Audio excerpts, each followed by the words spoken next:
Hello everyone, Andre Pillow, PGA professional and founder of DNA Golf Instruction, over here at Indian Trails Golf Course in Grand Rapids, Michigan, and I wanted to give you a little more help with your chipping.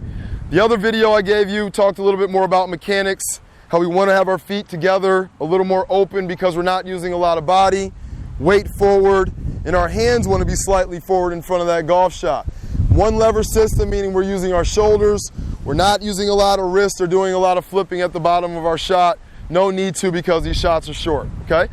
Today I want to talk to you a little bit more about your target awareness. And even though we have a target, the hole, we want our chip shot, that first bounce, to land short of the hole and have the ball die out to the hole. So one thing I like to do, if my ball was here, I'd take a walk up, looking at this first hole here, kind of get a viewpoint of my shot from another side here. It helps us develop feel and a true understanding of our distance here.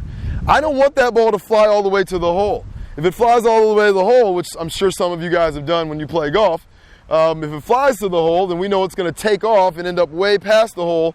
It may not even stay on the green. So we want to identify a point, like I did here with some squares for some different targets, a point where we want the ball to land first and then kind of make its way to the hole, dying out towards the hole. So let's identify the first one here. We got our square. And I'm just going to hit a chip shot and try to land in that square and see what happens in relation to the result. I got my 60-degree wedge here. So we put the club right behind the ball, hands slightly forward, stance is open. Weight's a little more forward on the left side. Back and through. Okay, so that wasn't bad. It landed a little bit past my square, and it ended up being a little bit past the hole. Let's try it one more time.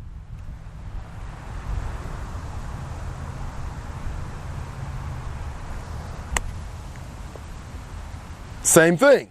Went a little bit over the square and it ended up a little bit past the hole. So we can tell that where that ball lands is very, very important. And if we pick out a spot and we end up hitting it short of that spot and we're short of the hole, well, great, we know why. If we pick out that spot and we landed longer, just like I did on my last two shots, we end up a little bit past the hole. And we can make adjustments on the fly as we play, get used to the different green conditions on the courses that we're playing, and that's the way to do it. I got a secondary target here. So once again, I'm going to pull a ball over. Let's take a quick walk up. And same thing, it's a little further out from where I am, so my square's a little further out.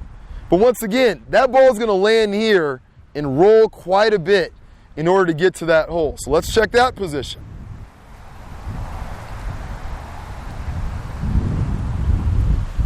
All right, so pull the ball over here. And once again, guys, my focus right now is not even the hole.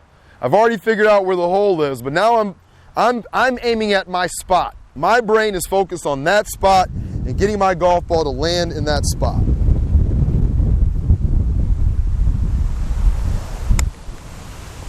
There we go, so it landed right in the spot. Oh, just missed. And it was a pretty good shot there, okay? I recommend you do this, either making squares with tape, bringing a towel out to the golf course and just laying it in an area where you think you need to have your chip shot land first before it rolls out to the hole. But this is a new way to think, a new way to process. And if you start doing this with every club that you chip with, not just your sand wedge or your pitching wedge, but use a 7-iron.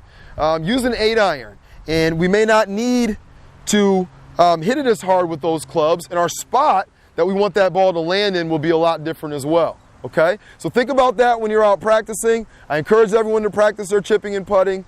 There's most cities that have some element of a public place where you can go and work on these things for free.